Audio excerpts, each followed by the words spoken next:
What are talents? Are talents synonymous with technical skills you can develop? Are they something you're born with? Can you list or quantify talents, or are they simply the undefinable about a person? Depends on whom you ask.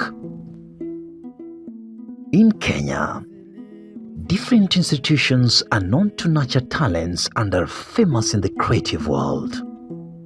Let us dive into the story and get to know the progress of one of the most famous institutions in Kenya, the Kenya Cultural Center, incorporating the Kenya National Theatre.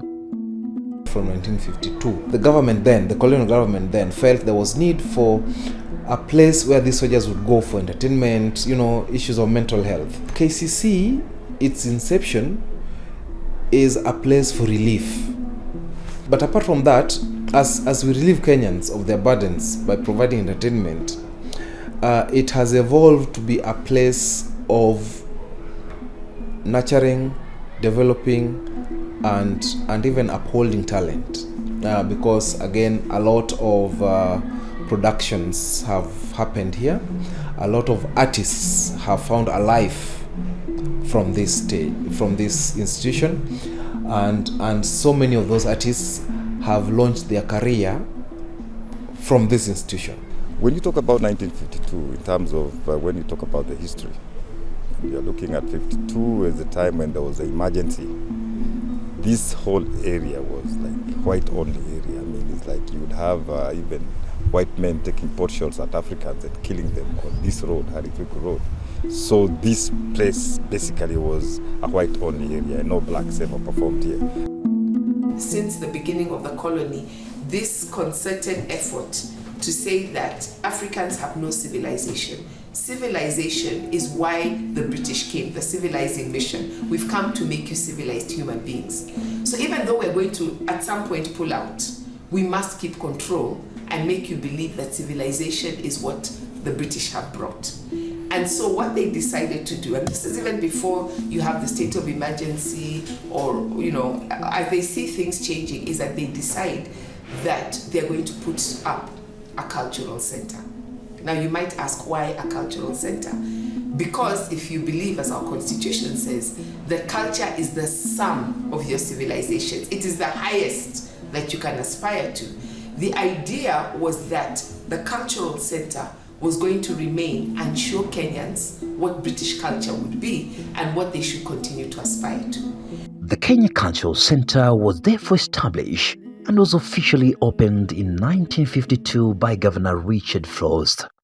From 1952 to 1962, the KCC was exclusively for the British. Performances were by the British and for the British. The play The Dark Lady of the Sonnets, a short comedy by George Bernard Shaw, was performed at the opening. During this period, there were many productions churned out as propaganda against the Mau Mau. However, these were mainly films. When you have all this, the Mau Mau, then the struggle for independence, the state of emergency is called.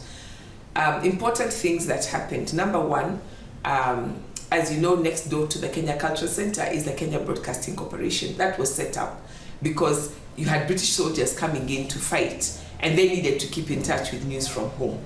You had the Norfolk across the road, the hotel, and the idea was that, let's site it here because when the settlers come in, they can just walk across the road and go and experience British culture. And so in its beginnings, this space was set up as a space that was supposed to be the heart of Kenya culture, but Kenya culture as experienced through Britain. At the bottom, down the road as you go, you remember there is that what we call the Central Police Station. And if you ask what is Central, not to think about it today, it's actually at the edge of the city. But that police station was put there to stop Africans from coming into this space. Again, think about it, it was protecting the cultural heart, and you can go all the way up to the National Museums of Kenya. In 1959, the schools' drama festivals were launched at KCC, and they were also exclusively for British schools. The state of emergency ended on 12th of January 1960. In 1963, Kenya attained independence. However, the KCC remained firmly in the grip of the British. As you come into the 60s, an interesting thing is happening. Kenya is changing. We are seeing an African government coming into power now. A very interesting thing happened. In 1963, when the government of the independent Kenya took over from the British government had no space to put culture. There was no Ministry of Culture. There was nothing dealing with anything to do with culture or the arts. So the Kenya Cultural Center and the National Theatre kind of fell in the cracks. There was nobody to hand over. And because the new government had so much else it was doing, it left the center in the hands of the British Council. The British Council ran the center through a governing council, and the members that had been drawn, if you want, the constituent members who had been drawn, who had an annual general meeting, they continued to run the affairs for a very long time. In 1968, due to the concern about the British running KCC, the first African assistant director was appointed. There was a film that was brought here at the Kenya National Theatre, The Kenya We Want. Now that movie, The Kenya We Want, was done by it was a KBC thing, okay, now that time VOK, and they wanted to show that it was the time for Africanization. And the then minister, I think the foreign minister at that time, was Tom Mboya, who was here. There was Mongai. They all came here to celebrate and see what Kenya has done in the last 5 years. And somebody asked, why is the Kenya National Theatre still being run under the British? So it was high time they also wanted to have an African director running the place. James Falkland had been appointed the manager of the theatre, and they said, no, we demand an African. The Kenya Cultural Center, because it is the heart of who we are as a people, we must be able to see ourselves all the way, including in management.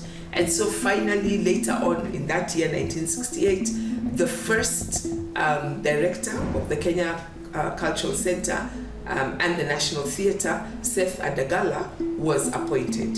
And it really is at that point with Seth Adagala there, it wasn't easy for him, and we must then think about this space as a site of struggle, that we began to see the academics across at the university and the artists at the Kenya Cultural Center and the National Theatre really beginning to fight for control of the space, for Africanization of the space. His first task was to rejuvenate the drama school, and this time there was a deliberate attempt to reach out to Africans. In 1969, graduates of the National Theatre Drama Schools dared to bring African stage plays to the KCC. The Black Hermit by Ngugi wa Thiong'o and Sons and Daughters by Joe de Graft. The first African play to be performed in the main auditorium was Wole Soyinka's The Lion and the Jewel in 1970. In 1973, the first musical by an African, Otisi, was staged at KCC main auditorium, Kivuta Kibwana. In 1977, 2 plays by Africans were selected for the Festivals of Black Arts and Culture, FESTAC. These were Trial of Dedan Kimathi by Ngugi wa Thiong'o and Betrayal in the City by Francis Imbuga. At KCC, the play Kongi's Harvest by Wole Soyinka hit the 1 million shillings mark from the Gate Collections. Someone tell me what this is I have in my hands. The government clamped down on artistic activities which were now even more political. There was therefore a lull in public activities at the KCC. The clampdown was still ongoing though. It was then mandatory to get a license from the government before staging any play. This is the time where you start to see the National Theatre becoming very rundown. It is starved for resources. because there is a lot of censorship, they said that you had to get a license to perform anywhere outside the schools or religious spaces. Most practitioners then started performing in other spaces away from Kenya National Theatre. The United Nations was celebrating its Women Decade in 1985, and they commissioned the play Aminata by Francis Imbuga, and it premiered at the KCCNT.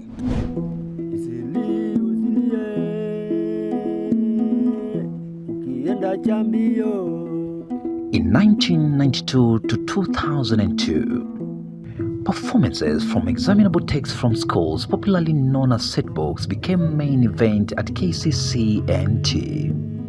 It was also in this period that the Ministry of Culture started forwarding managers to the KCCNT. Although most of the artists could not perform at KCC, there was a rise in community theatre. This was the period when HIV and AIDS hit the nation. In 2002 to 2012, the political space was now a bit more tolerant. Generally, this led to the introduction of the stand-up comedy in the Kenyan art scene. Practitioners also came back to the theatre for public shows and competed for the space with setbook artists. Most influential figures in the industry today were molded in this era. Our performance today will be an introduction, as Shai says. Plays in vernacular also made a comeback, with Luo and Kikuyu plays leading the charge. Between the period of 2012 to 2022, the center conducted key events, and this was the festivals and award era that had an impact on the theatre industry. Among those that were launched and held at KCCNT were Sanaa Theatre Awards, Riverwood Awards, and the Kenya International Theatre Festival. On the KCC grounds, there were many performers, including percussionists, stand-up comedians, and spoken word artists practice and own their art. During this period, practicing artists got into management as they were appointed as the directors or managers, and others sat in the governing council. The biggest happening that I can be able to register for the Kenya Cultural Center National Theatre is the turnaround, the institutional turnaround in terms of making the facilities be relevant with the kind of performance demands and creative activities demands of the times. In March 2020, a worldwide pandemic, COVID-19, necessitated the shutdown of KCCNT for almost 2 years. Theatre activities resumed in mid-2021. The Kenya Cultural Center offers an array of facilities for diverse creative expression to ensure good progress, success, and comfortability of the talents, including the Kenya National Theatre, Ukumbi Mdogo, Cheche Gallery of Visual Arts, Dance Studio, Classroom Stock Rehearsal Space, and Mugumo Central Courtyard. We will have legacy projects that will outlive us, that our children will look back and say, the men and women who were present when Kenya was 50 did this for our country. Kenya Cultural Center should actually be a cultural reference point. Anything that is cultural, anything that is performance, then people would come to the Kenya Cultural Center to experience those world-class performances which represent our culture, but also experience any other performance that would be of international standards in nature. A booking office was operationalized and mostly meant for selling tickets and vendor permits. It's among the latest additional offices to be set up in KCC, and I'm saying that because it was operationalized last year in October 2021, because there was need to transition from the manual ticketing from the reception desk to an actual office. So typically what we do is administer and verify tickets to the numerous shows that we have in the main auditorium. Bookings in the center are done via email in order for clients to secure space. and there will be a prompt to confirm the dates and be guided on how to go about the payments. You have to let us know of the proposed dates that you want. We check on the booking calendar, see if it's available or they are available, and then from there we will give you the go-ahead by sending you a quotation, upon which you're supposed to pay at least 50% of the money on the quotation. The Kenya Cultural Center is a home of great services. Customer relations is a key point in provision of services to the creatives. The first point of contact when a customer comes in. So basically when a customer comes in, we have a visitor's book. He has to sign, indicate where he's going, and if he doesn't know the office, I just direct them where the office is. After they've gotten the services, on my registration book, we have a comment, complaint, and a recommendation section. So I just ask the customer how was the service up there. If the customer is satisfied, he writes good. If the customer is not satisfied, they also indicate if they are not satisfied. When creatives come to my desk, they ask about our services, what we offer as Kenya Cultural Center. I brief them that we offer space for artists to exhibit their exhibitions, to showcase their plays, and also for rehearsal spaces. We have booking programs which we work closely with. They do the booking. We have different rates for various spaces, the main auditorium and the small auditorium called Ukumbi Mdogo. So when they book and probably they request for a quotation, immediately we process the quotation. Then the client pays the rate for the space plus the refundable deposit.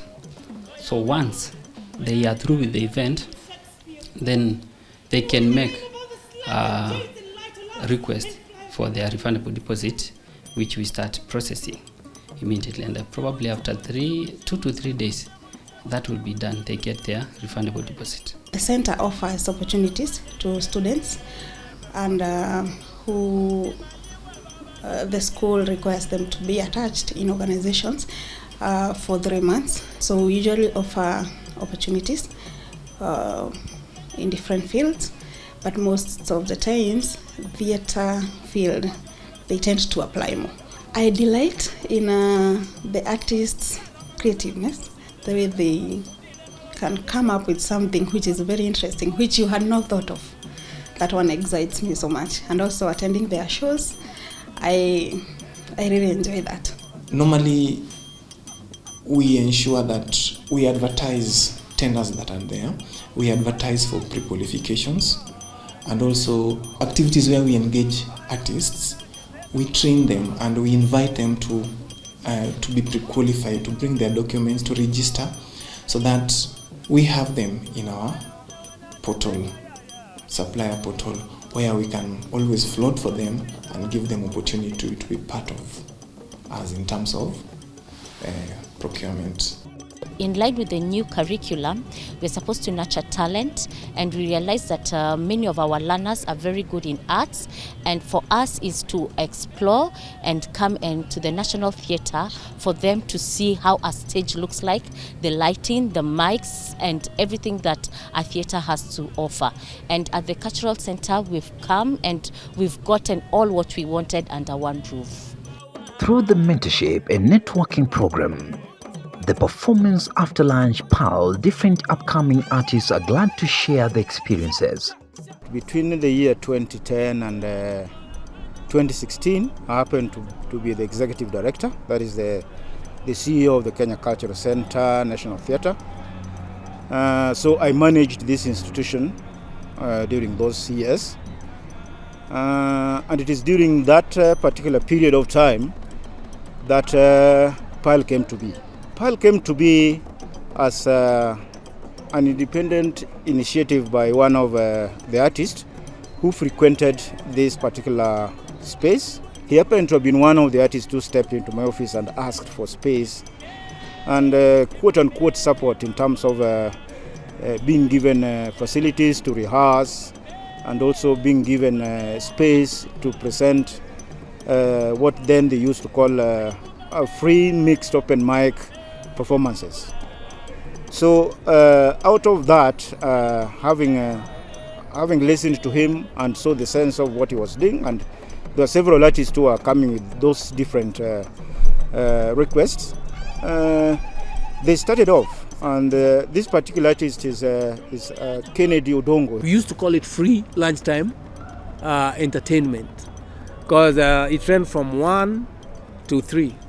So that when people in town are free or are enjoying their lunch break, they could come and feed on word, which we used to serve freely, before Hare Krishna came in to provide physical lunch. Pearl ni poetry after lunch, but inabeba vitu mingi. Wewe unaweza kuwa storyteller, unaweza kuwa nini, monologue. You can do it on stage, hivyo. Pearl is an open platform where many people come na wana watch. So the more like uki perform, watu wanakuona and then sema, oh, this girl tukiwa na event naweza mwita, so watu wanaku approach hivyo. That's how I've been able to get many gigs through Pearl. Hapo poetry after lunch nafanya vitu mingi. Huwa tunapanga viti, tuna decorate stage. Alafu sasa ku-host show, ku-make sure wale artist wamekuja ku-perform, tumewapanga kulingana na categories 3. Tuko na category ya first timers, then tuko na wale regulars, maybe washai perform more than once hapa. Alafu tuko na the last set inajulikana kama bubu game. Hii bubu game hainaga MC. Ni set tumepanga watu wanafuatana tu sequence one after the other. So imenisaidia sana, pia nika interact na watu different, na ikani create ile opportunity yenye kwa Bible wanasemaga your talent ita open doors na itafanya udaini na kings. So ikani open your opportunity hapa KCC. When I joined Pearl, I met a lot of people. Somebody like Jalango was just sitting here under the tree watching what we do, and then he could stand up and give an appreciation. Not that he was the Jalango you know today, back then he was just like all of us here. But now when you hear his story, that's also another inspiration, that the people we were with here, they all became great, So it means we were in a very safe place. So that really avoided a lot of bullets in my life, because as a youth, there are so many bullets that we face. You can go into a lot of drugs, go into crime. But when you come here, your parents, hata akisikia mzazi akisikia uko hapa, anasema acha mtoto wangu akae hapa forever. So it really changed the people we have. We connected with great people, we nurtured people, and now it's a movement, a big movement. Truly, growth is exceptional and is easily visible in Kenya Cultural Center. Kenya Cultural Center is for the artists, and it is an institution that the government has put for their use to develop the creative sector. But then there is the need for responsible use, because then responsible use makes the use sustainable and makes the artist that comes tomorrow have the space. So we would encourage the artists, let's use the space. You are welcome to use the space, but we are using it responsibly as we have done in the past. Kenya Cultural Center is the oldest cultural institution in the country. We need to note that. And having gone through several problems, in 1952, there was the Mau Mau, so there was a problem within the space. Having gone through, these ups and downs as an institution, it is just important to look back and see what have we done within the 70 years and just celebrate those achievements. So yes, as the oldest cultural institution, there's need for celebration. Looking back and looking at the way we have struggled and survived the problems, there's need for celebration. And 70 years is not a small feat. So yes, we just need to celebrate 70 years as an institution. The Kenya Cultural Center, inspiring cultural connects.